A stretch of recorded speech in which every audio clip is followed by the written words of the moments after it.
ಚಿನ್ನದ ಗುಡಿಯ ಚನ್ನಮಲ್ಲ ಶರಣರ ನುಡಿಯು ಸುಳ್ಳಲ್ಲ ಕಂಬಿಯ ಹಾಡನಾಡ ಸಾರ್ಯಾದೆಲ್ಲ ಕಲಿಯುಗದಲ್ಲಿ ಶ್ರೀಶೈಲ ಕಾಮಧೇನು ನಮಗೆಲ್ಲ ಭಕ್ತರಿಗೆ ಸಿಗತೈತಿ ಬೇಡಿದ್ದೆಲ್ಲ ನಡಿ ಶ್ರೀಶೈಲ ಪಾದಯಾತ್ರಿ ಮಲ್ಲಯ್ಯನ ಭೆಟ್ಟಿಯಾಗುವುದು ಖಾತ್ರಿ ನಡಿ ಶ್ರೀಶೈಲ ಪಾದಯಾತ್ರಿ ಬೋರಮ್ಮ ಭೆಟ್ಟಿಯಾಗುವುದು ಖಾತ್ರಿ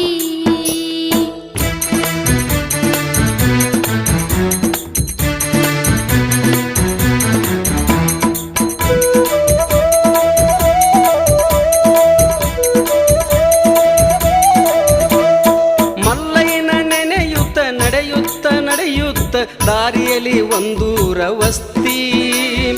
ಊರಿನ ಭಕ್ತರು ಕೈ ಮುಗಿದು ಕರಿತಾರ ಮಾಡ್ಯಾರ ಊಟ ವ್ಯವಸ್ಥಿ ಇದು ಶರಣರ ಸೇವಾ ಐತಿ